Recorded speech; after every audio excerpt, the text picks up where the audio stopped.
para infecciones graves por ejemplo, enterobacterias, Klebsiella, por pseudomonas. Una de las principales indicaciones es por pseudomonas aeruginosa, parobacteroides, fragilis. Son infecciones graves en pacientes internados, no es en cualquier situación. No sé si tenían alguna duda con respecto a eso, alguna cosa.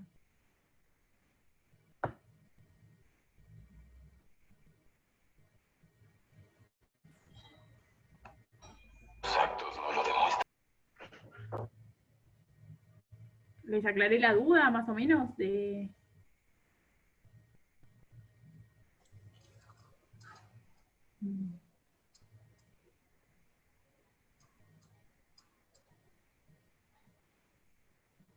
No sé quién había preguntado.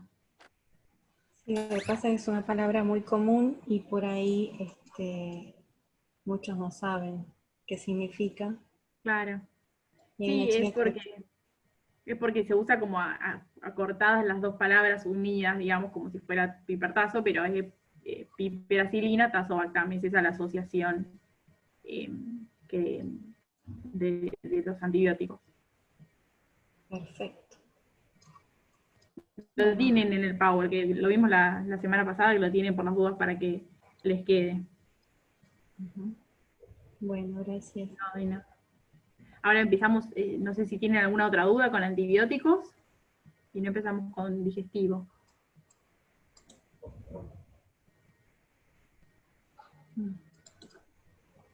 Bueno, vamos a empezar si no.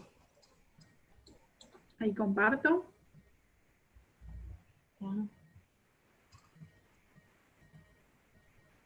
Ahí está.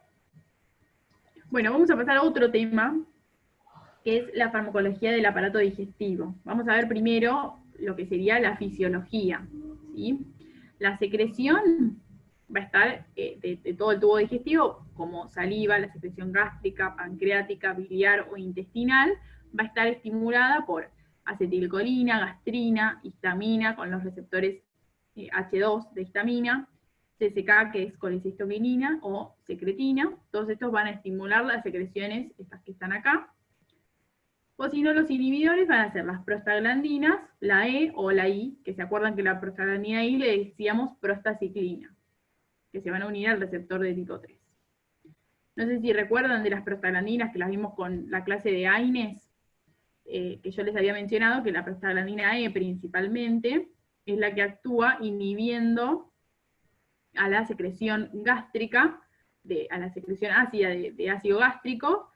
También estimula la secreción de moco y aumenta el flujo del estómago, ¿sí? Genera vasodilatación.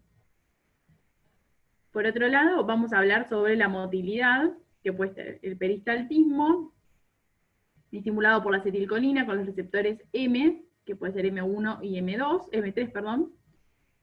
El óxido nítrico también, o ON, en cuanto a la acortado, digamos, ON, o no, también puede ser por su sigla en inglés.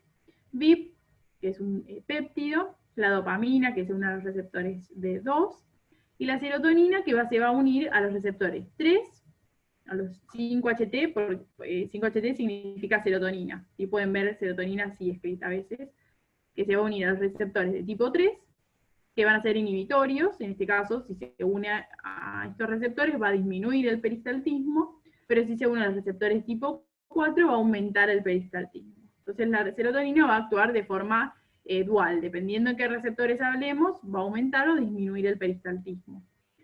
Y por otro lado, en cuanto a la emesis, van a actuar dos principales neurotransmisores, van a ser la dopamina y la serotonina, con los receptores 3. Esto sería algo de fisiología, como para ver más o menos, de acuerdo a la fisiología, cómo podemos trabajar con la farmacología. Seguimos con la fisiología. Habíamos hablado de la serotonina, los receptores tienen de 1 a 7, los que nos van a importar en la clase de hoy van a ser el 3 y el 4. La dopamina tiene receptores de 1 y de 2, pero los que más nos van a importar van a ser los de 2 en la clase de hoy. Y en cuanto a la dopamina, lo que termina de generar es la inhibición de la motilidad intestinal y un efecto emético, ¿sí? Genera el vómito. En cuanto a las drogas que aumenten la cantidad de dopamina o que activen a los receptores D2, van a producir el vómito como efecto adverso. Esto para tener en cuenta que muchas veces en la facultad muchas veces preguntamos en los exámenes, bueno, efectos adversos de un fármaco. Y siempre dicen náuseas y vómitos porque como todos los fármacos pueden producir náuseas y vómitos, pero en este caso es algo que está fundamentado en su mecanismo de acción. No es que simplemente nos estaban guitarreando cuando nos decían efecto adverso, náuseas y vómitos. En este caso hay un fundamento y es que aquellos que estimulan los receptores de dopamina van a estimular, ahora vamos a ver en qué parte estimulan los receptores, y van a generar el vómito como efecto adverso. Un ejemplo es la levodopa, que se usa para el tratamiento de Parkinson, enfermedad de Parkinson. Con respecto a la serotonina en los receptores 5-HT3, va a ser lo mismo, ¿sí? Inhibición de la motilidad intestinal y efecto emético. Por otro lado, que se acuerdan que les había dicho que era distinto lo que generaban, el receptor tipo 4 va a generar la estimulación de la motilidad, y sea prokinético. Estimula, hace que el bolo alimenticio siga avanzando por el tubo digestivo. En cuanto a la acetilcolina, habíamos dicho los receptores M1 y M3, principalmente el óxido nítrico que estimulan el peristaltismo, y van a unirse la acetilcolina, aumentando el peristaltismo, como inicia los receptores M1 y M3. Y la H2, vamos a ver ahora, va un poco para la mitad de la clase, vamos a ver los receptores H2 a los que se une la histamina, que va a estimular la síntesis del ácido gástrico. Vamos a ver por qué nos va a importar eso. ¿Vamos bien? Sí, profe. Sí, profe. Bueno. De las patologías que vamos a tratar en cuanto a lo que sería lo digestivo, están el reflujo gastroesofágico, o enfermedad por reflujo gastroesofágico, mejor dicho, gastritis, enfermedad ulcerosa péptica, cólicos intestinales, trastornos del ritmo, como la constipación o la diarrea, y vómitos. Y por otro lado van a estar los fármacos que vamos a usar para tratar estas patologías. ¿Cuáles son ellos? Antiácidos, protectores gástricos, antiespasmódicos, prokinéticos, laxantes, constipantes y antieméticos. ¿Sí? Todos ellos vamos a mencionar algo en esta clase. Empezamos con los antieméticos y prokinéticos. ¿Por qué van a ir juntos? Porque van a hacer que en vez de vomitar, que sería la función, el bolo va desde el estómago hacia el esófago, hace que sigan avanzando. Son prokinéticos, hacen que el bolo siga avanzando desde el esófago al estómago, del estómago al intestino, ¿sí? Y tienen un mecanismo antiemético y prokinético, los dos juntos. En cuanto a la fisiología del vómito, va a haber distintos pasos involucrados, como aumento de la salivación, inspiración brusca, contracción de músculos abdominales, pero el que más nos va a importar va a ser este, que es el cierre de la epiglotis con elevación del velo del paladar. ¿Por qué nos va a importar este reflejo? Porque va a ser el que inhiba que el vómito vaya a la vía aérea, ¿sí? ¿Qué puede pasar si el vómito va a una parte a la vía aérea? ¿Qué les parece que puede llegar a pasar? Se broncoaspira, profe. Se broncoaspira. ¿Y cuál es la complicación de la broncoaspiración? Puede producir una neumonía típica.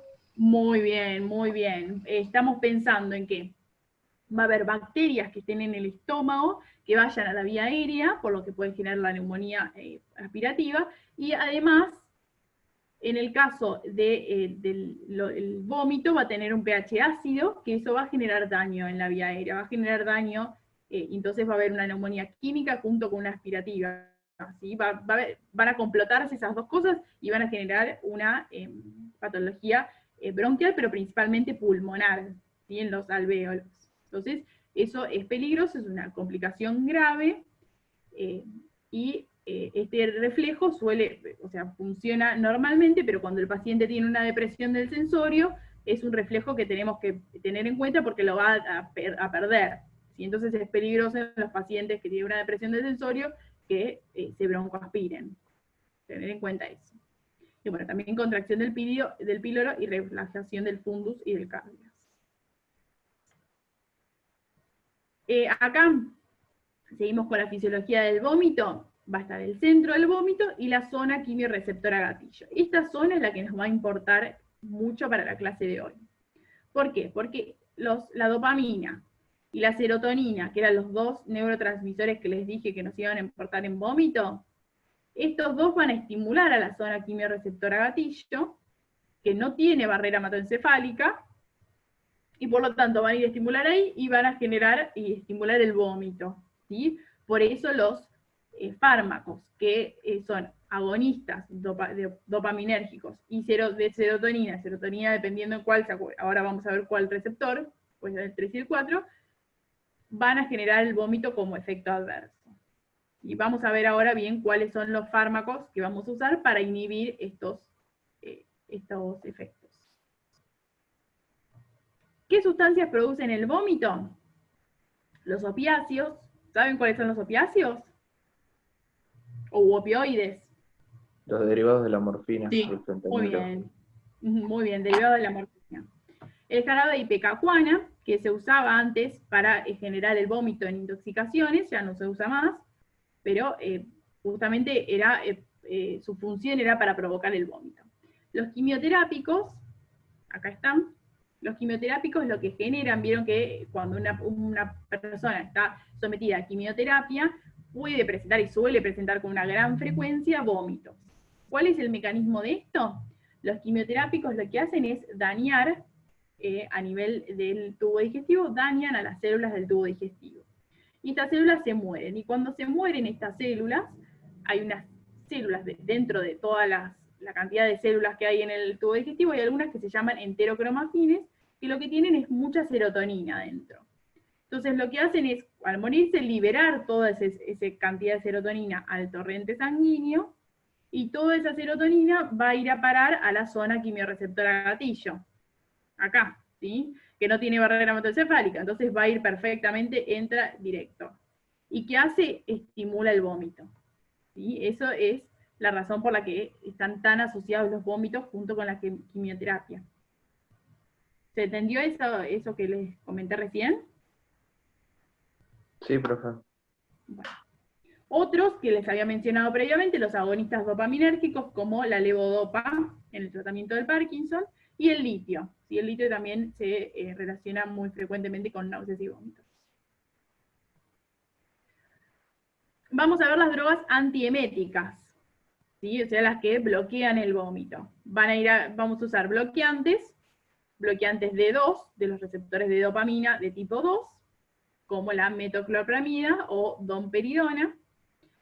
Hay algunos antipsicóticos que bloquean los receptores D2, pero no se usan como antieméticos. Los antipsicóticos que bloquean los D2 van a usarse como antipsicóticos, ¿sí? Además van a tener un efecto antiemético, pero no va a ser de relevancia en cuanto al paciente que recibe el tratamiento con el antipsicótico. ¿Sí? Vamos a ver la clase que viene en cuanto a antipsicóticos. ¿Por qué no viniste al baño como corresponde? 5 años ya tenés. ¿Te parece bien hacerte encima? Bueno. ¿Y entonces por qué te hiciste encima? Ay, bueno. Disculpen, por favor, ¿pueden matar el micrófono, por favor? Los bloqueantes de serotonina, del receptor 3, ¿se acuerdan que habíamos visto el 3 y el 4? En este caso nos va a importar el 3. ¿Cuáles van a ser estos? Ondansetron, el principal, ¿sí? de este grupo, pero hay otros también, como el tropicetrón, granicetrón, palonocetrón. ¿Sí? ¿Le suenan estos? O bueno, metoclopramida, ¿le suena? Es Reliberan, metoclopramida. Sí. Y después ondansetron. No, de esos no, la primera vez que los escucho. Ahora los vamos a ver. Empezamos con que es el conocidísimo Reliberan, que muchas veces se usa directamente, en vez de decir el nombre que es medio largo, usamos directamente Reliberan para hablar de este fármaco. Tiene un mecanismo de acción que es antagonista de los receptores D2, también tiene efecto antagonista de los receptores de serotonina tipo 3, y es agonista de los receptores de serotonina tipo 4. ¿Y esto qué va a generar? Que sea un antiemético y un prokinético. los dos, ¿sí? Va a generar un aumento en la motilidad esofágica, aumenta el tono del esfínter esofágico inferior, ¿sí? Esto va a inhibir, a bloquear, ¿sí? Hacer que no ascienda el vómito, además de actuar generándole su acción en estos receptores, va a ser esto el efecto que genere. Aumenta la velocidad del vaciamiento gástrico, ¿sí? Esto sería prokinético, un efecto prokinético. Y estimula la motilidad del intestino, también otro efecto prokinético. En cuanto a la farmacocinética de lo que es la metoclopramida, se administra por vía oral, que puede ser en comprimidos o en gotas. Ojo con esto, y con la sublingual también se puede administrar, ojo con estas dos administraciones, porque si el paciente está con muchos vómitos, lo va a vomitar. Y si vomita la metoclopramida no va a tener efecto antiemético, ¿sí? Entonces, si el paciente está con muchos vómitos incoercibles, en ese caso, lo ideal sería una administración o intramuscular o intravenosa, para evitar que vomite también el fármaco, ¿sí? En cuanto a la distribución, atraviesa barrera hematoencefálica, esto es importante para tener en cuenta, porque puede tener efectos adversos en el sistema nervioso central, ¿sí? También pasa leche y placenta y es categoría B del embarazo, lo cual puede indicarse en el embarazo. Metabolismo hepático y eliminación renal. En caso de pacientes con insuficiencia renal, la vida media se va a prolongar. Entonces hay que tener en cuenta, prestar atención con eso, porque puede llegar a tener efectos adversos. ¿Vamos bien? Sí, profe. Bueno, Sí, profe. de los efectos adversos, el sistema nervioso central va a generar sedación, somnolencia y efectos adversos motores del tipo extrapiramidales. ¿Sí? Van a ser efectos adversos que van a asimilar como si fuera un parkinsonismo, ¿sí? Esos son los efectos extrapiramidales. En cambio, por otro lado, ¿se acuerdan que habíamos dicho que una de los inhibidores de los receptores D2 es la metoclopramida, otra es la domperidona, que la domperidona no pasa barrera hematoencefálica, por lo que no va a causar estos efectos en el sistema nervioso central. ¿Sí? Entonces sería un beneficio para usar la domperidona, aunque en la mayoría de las veces se usa la metoclopramida. Les mencioné algo de los efectos adversos, pero seguimos viendo otros. Los extrapiramidales eran los motores que les mencioné, que son similares al Parkinson. La hiperprolactinemia, que puede generar galactorrea y amenorrea en mujeres, y ginecomastia, principalmente en hombres, por bloquear los receptores D2, ¿sí? Estos van a ser efectos adversos. También puede generar borborigmos, dolor abdominal, diarrea, por su efecto prokinético que habíamos dicho, al estimular el peristaltismo va a generar estos efectos adversos, y importante, a no olvidar, la prolongación del QT, que puede llevar a la generación de arritmias. Entonces, en pacientes predispuestos, que también tienen una arritmia de base, ojo, tener en cuenta, o que toman otro fármaco que prolonga el QT, ojo, tener en cuenta eso. Aumenta el riesgo de efectos adversos cuando hay un tratamiento prolongado, cuando se lo usa en dosis altas, cuando hay insuficiencia renal. ¿Se acuerdan que les dije que con insuficiencia renal aumenta la vida media del fármaco? Y en niños y en ancianos. ¿Vamos bien? Sí, profe. Bueno. Pasamos a los antagonistas, 5-HT3, de los receptores de serotonina tipo 3, ondansetron era el que les mencioné, que a veces es el más conocido, pero los otros también pueden haberlos escuchado, todos terminan, fíjense en cetrón, ¿sí? Todos terminan igual. Los usos pueden ser para náuseas causadas por quimioterapia o radioterapia, por hiperemesis gravídica, vómitos postquirúrgicos, serían las principales indicaciones para los que se usa. En cuanto a la farmacocinética, se lo puede dar por vía oral, ojo también en este caso, si es vía oral y el paciente ya está con vómitos, si lo damos por alguna, como si fuera de profilaxis, en el caso de quimio y radioterapia, puede ser, pero si el paciente ahora está con vómitos y le damos por vía oral, lo va a vomitar al fármaco, ¿sí? No va a tener efecto. Puede administrarse también por vía transdérmica, intramuscular o intravenosa.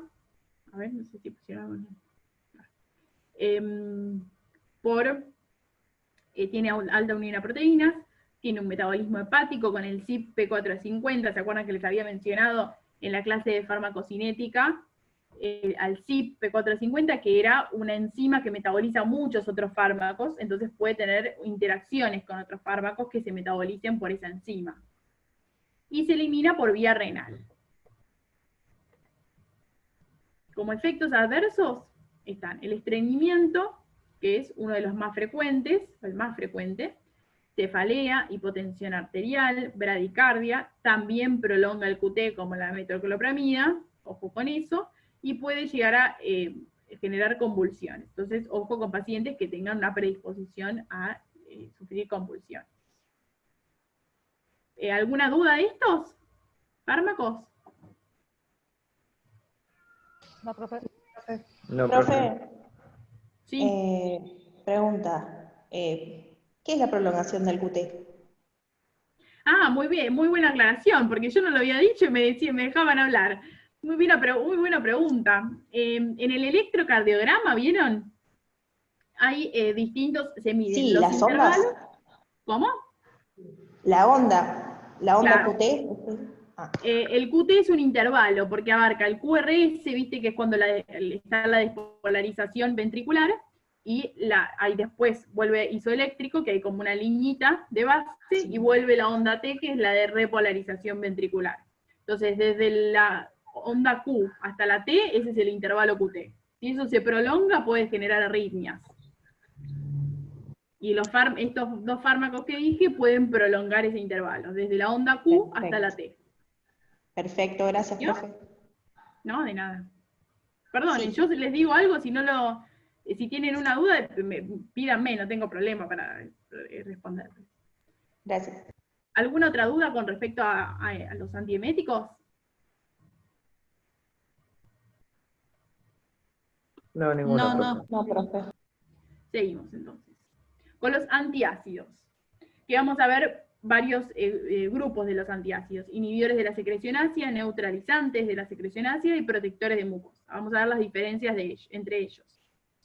Primero, algo de la fisiología. Esta es la célula parietal, ¿sí?, del estómago.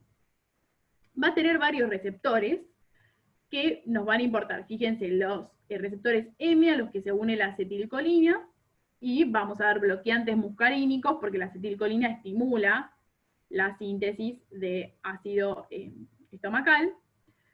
Vamos a tener los receptores de prostaglandinas, ¿sí?, a los que se une la prostaglandina E, que se acuerdan que les había mencionado de la prostaglandina E en la clase de AINES, y también vamos a poder dar el análogo de prostaglandina E, que es el misoprostol, y también van a estar los receptores H2 de histamina, que vamos a dar bloqueantes de histamina para eso, para disminuir la secreción ácida.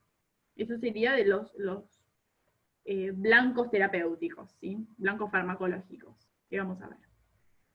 Y también van a estar los inhibidores de la bomba de protones, que van a actuar directamente en esta bomba, haciendo que no salgan protones por acá, y si no salen protones, va a aumentar el pH estomacal. ¿Vamos bien? Sí, Sí, profe. profe. De los inhibidores de la secreción ácida.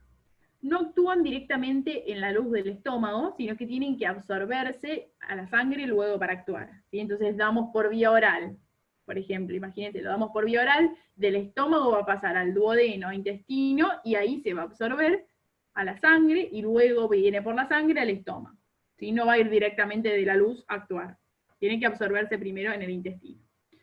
Fármacos muy utilizados dentro del hospital, y también usados y abusados por la sociedad. Muchas veces hay pacientes con este tipo de fármacos que no tienen una indicación clara, porque tal vez lo tomaron una vez y siguieron tomándolo por años, y no están indicados por años, solo en determinadas situaciones están indicados por años, pero la mayoría de las veces no. Entonces, ojo con eso. Y aumentan el pH del jugo gástrico al interferir con la síntesis del mismo. ¿Sí? ¿Se acuerdan que habíamos visto en la diapositiva esta? Van a interferir con la bomba, con los receptores H2, o directamente con la bomba en el caso de los IBP, o inhibidores de la bomba de protones. Vamos a ver cuáles son de todos estos inhibidores de la secreción ácida, los inhibidores de la bomba de protones que les dije: omeprazol, esomeprazol, lansoprazol o pantoprazol. ¿Sí les suenan estos? Sí, profe, todos. Sí, profe. Son muy conocidos, Sí. la verdad, muy usados también. Después, por otro lado, están los antagonistas del receptor de histamina, que es el del receptor H2, como por ejemplo la ranitidina, cimetidina, pero principalmente ranitidina, y antagonistas M1, ¿sí?, de los receptores muscarínicos tipo 1, como la pirenzepina. Pirenzepina es menos usada, los más usados son los IBP y los antagonistas del receptor de histamina, como la ranitidina. Esos son los más usados. Las indicaciones, ¿cuándo vamos a dar estos fármacos? Prevención de úlceras por estrés y asociada al consumo de AINES en pacientes, por ejemplo, que tienen ciertas situaciones de estrés, como estar internados con internaciones prolongadas, con intubación, disminución del nivel de conciencia, consumo de AINES, que pueden estar o no internados también, cirugías, ¿sí?, traumatismos encefalocranianos, todas esas cosas son situaciones de estrés. Y asociado al consumo de AINES, el paciente esté o no internado. ¿Sí? ¿Se acuerdan que habíamos visto que los AINES generaban un aumento del riesgo de úlceras gastroduodenales? ¿Sí? ¿Se acuerdan de eso de la clase? Sí, Sí, profe. profe. Profe. Ojo con esa situación, cuando damos AINES por tiempo prolongado. Otra de las indicaciones, es la gastritis, en casos de infección por Helicobacter pylori. Varios de los esquemas van a llevar principalmente omeprazol u alguno de los otros IBP. Enfermedad por reflujo gastroesofágico y reducción del daño en casos de aspiración del contenido gástrico. ¿Sí? Situaciones de anestesia, si en la preanestesia puede usarse ranitidina, para evitar en casos de, cuando lo intuban al paciente y demás, que va a haber cierto contenido estomacal que puede llegar a dañar a la vía aérea, y en ese caso se usa la ranitidina para evitar el daño, que es lo que habíamos mencionado antes, ¿se acuerdan? Con la broncoaspiración. Empezamos con los inhibidores de la bomba de protones. Es el grupo más eficaz para disminuir la secreción ácida. Alcanzan su máximo efecto a los 3 o 4 días de tratamiento. Si tienen un efecto cuando uno lo toma, a la hora, cuando ya se absorbe, empieza a tener un efecto, pero el máximo efecto va a ser a los 3 o 4 días, que es cuando inhibió todas las bombas de protones. Si todas las bombas del estómago están inhibidas, ese es el momento en que de máximo efecto, y es a los 3 o 4 días del tratamiento. Se administran por la mañana. Lo ideal es administrarlos por la mañana. ¿Por qué? Porque hay mayor inhibición de la bomba cuanto mayor es el estímulo secretorio. ¿Qué significa esto? La bomba de protones se va a estimular con alimentos. Entonces, ¿por qué vamos a darlo por la mañana? Porque a la mañana nos despertamos y después comemos en el desayuno, comemos al almuerzo, a la tarde, a la noche. Entonces, todos esos momentos de alimentos que consumamos durante el día van a estimular a la bomba de protones. Y si la bomba está estimulada, es ahí donde actúa el omeprazol. Entonces, por eso la damos a la mañana. Lo ideal sería darlo a la mañana. ¿Sí? ¿Se entendió esto que les aclaré? Sí, profe. Sí, profe. Sí, profe. Seguramente que vieron en otros casos que lo toman a la mañana y a la noche. Sí, puede darse a la mañana y a la noche perfectamente, o hay situaciones en las que se da solamente a la noche y también puede administrarse. En cuanto a lo que es farmacología, lo ideal sería darlo por la mañana. Dependiendo siempre del paciente, tal vez el paciente tiene más reflujo y más síntomas a la noche, entonces se lo da simplemente a la noche o a la mañana y a la noche. Dependiendo el paciente, como en todo. ¿Sí? La dosis habitual es 20 miligramos, pero puede usar, dependiendo con el omeprazol es con 20 miligramos, los otros, dependiendo de la potencia, puede ser mayor. La vía oral puede usarse, o la vía intravenosa. En casos de sonda nasogástrica se administran los granulitos disueltos en el agua. Cuando la cápsula tiene una cápsula entérica, se saca y se usan los granulitos disueltos en el agua. Y es categoría C durante el embarazo. ¿Sí? O sea que del A a la D no estaría recomendado. el omeprazol, ¿sí? No estaría recomendado en el embarazo. ¿Alguna duda con estos inhibidores de la bomba de protones? No, profe. Bueno. No, profe. Seguimos con los antagonistas de histamina, del receptor H2. ¿Cuál? Principalmente ranitidina, es la droga más usada. Puede administrarse por vía oral o intravenosa. La dosis habitualmente de 150 a 300 miligramos. El tratamiento suele durar entre 6 a 8 semanas, dependiendo cuál sea la patología a tratar, obviamente, pero aproximadamente entre 6 y 8 semanas. Y puede haber tolerancia, cosa que con los anteriores no había. ¿Qué pasa qué significa la tolerancia? Que el paciente va a necesitar cada vez más dosis para poder calmar ese ácido estomacal. Y entonces si necesita cada vez más dosis, y vamos a tener que ir escalando en la dosis, y después si lo interrumpe abruptamente, puede haber un efecto rebote, ¿sí? Ojo con el efecto rebote, porque va a exacerbarse, si tenía reflujo gastroesofágico va a exacerbarse, o el riesgo de padecer úlceras gástricas. Tiene una tasa de efectos adversos muy baja, entonces es esta es una de las razones también por las que son muy usados, que no suelen tener efectos adversos en las tomas, entonces por eso los pacientes los toman y abusan mucho de ellos. Disminuyen los antiácidos su absorción, vamos a ver cuáles son los antiácidos, van a disminuir su absorción, por lo menos si lo toman antiácidos más antagonistas H2, separarlos por 2 horas. Categoría B en el embarazo puede administrarse, y disminuyen la secreción basal de ácido. ¿Se acuerdan que habíamos visto que el omeprazol es mejor darlo a la mañana? En el caso de la ranitidina va a ser lo opuesto, va a ser mejor darlo a la noche, porque van a actuar con la secreción basal de ácido. La secreción basal de ácido es cuando no tiene estímulos. Y si habíamos dicho que el estímulo era el consumo de alimentos, ¿cuándo no vamos a tener estímulo? A la noche, cuando estamos durmiendo, no estamos comiendo nada, entonces esa va a ser la secreción basal de ácido. Por lo tanto, lo ideal va a ser darlos a la noche. ¿Pueden ver pacientes que los consuman a la noche y a la mañana? Sí, puede haber, pero lo ideal sería darlos por la noche. ¿Vamos bien con esto? ¿Alguna duda de estos fármacos? No, profe. No, profe. Pasamos a los otros, los antiácidos o neutralizantes del pH que les mencioné. Está el carbonato de calcio, hidróxido de magnesio. Fíjense que acá está no sé si alcanza a leer, hidróxido de aluminio e hidróxido de magnesio, el milanta sería. Ah, eso te iba a preguntar del milanta yo. Acá está, no se alcanza a leer, pero bueno, hay combinaciones. Hay otros que tienen carbonato de calcio y magnesio, dependiendo qué tipo de marca sea, pero suelen combinarlos. En el caso del hidróxido de magnesio tiene un efecto rápido y corto, y aumenta la motilidad generando como efecto adverso principal la diarrea. Y por otro lado, el aluminio tiene un efecto lento y sostenido y es constipante. Por eso la razón de la asociación con milanta, porque si uno genera diarrea y el otro es constipante, se van a equiparar y no van a generar ninguno de los dos efectos adversos, y además tienen un efecto rápido que va a empezar con el magnesio a actuar, y después el aluminio va a seguir actuando cuando el magnesio ya no actúe más. Entonces, por eso estaría el beneficio en la asociación. ¿Sí? ¿Se entendió? Sí, profe. Sí, profe. Y ojo con estos dos, magnesio y aluminio, porque hay riesgo de intoxicación, principalmente en pacientes con insuficiencia renal.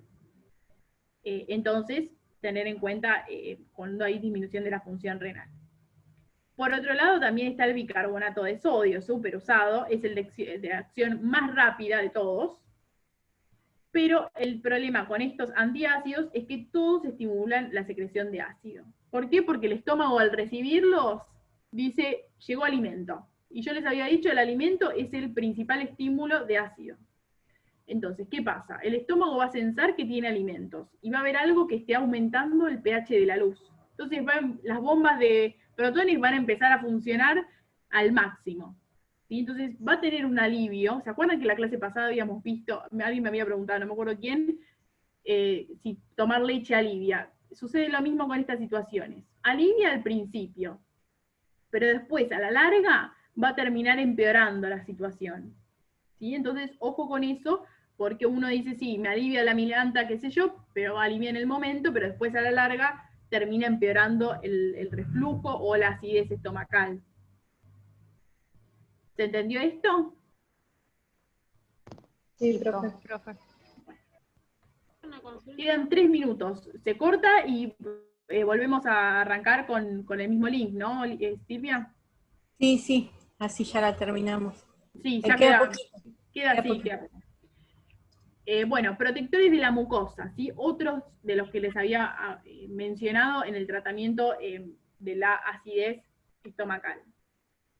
Vamos a necesitar, me pareció una cosita. Protección de la mucosa, vamos a usar 3 cosas. La capa mucosa, el flujo sanguíneo y la disminución de la secreción ácida. Esto es lo que van a generar los protectores de la mucosa. Y si se acuerdan, no me escuchó. Consulta, no me escuchó. Perdón, Cecilia, no te había escuchado.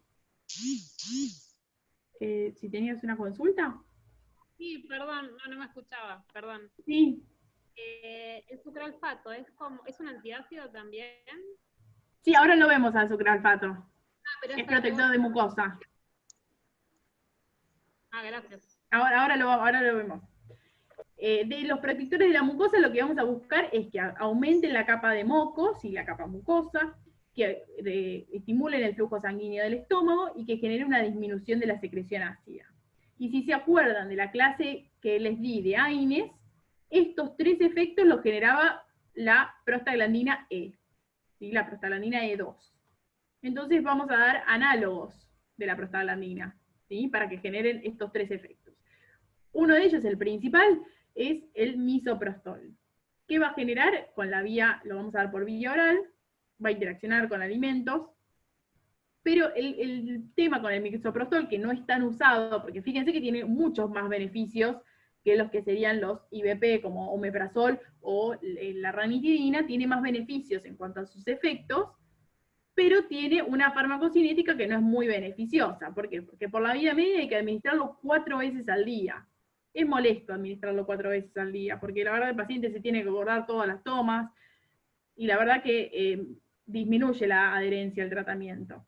Y también, otra cosa, el efecto adverso, genera diarrea con dolor cólico tipo abdominal, principalmente en los 7 días, en los primeros 7 días, pero el paciente es muy molesto, él lo siente como muy molesto, se queja y muchas veces no consultan o no continúan con el tratamiento por este efecto adverso, la vía media corta, y además que es mucho más caro que los otros como omeprazol y ranitidina. Entonces por eso no está tan divulgado su uso.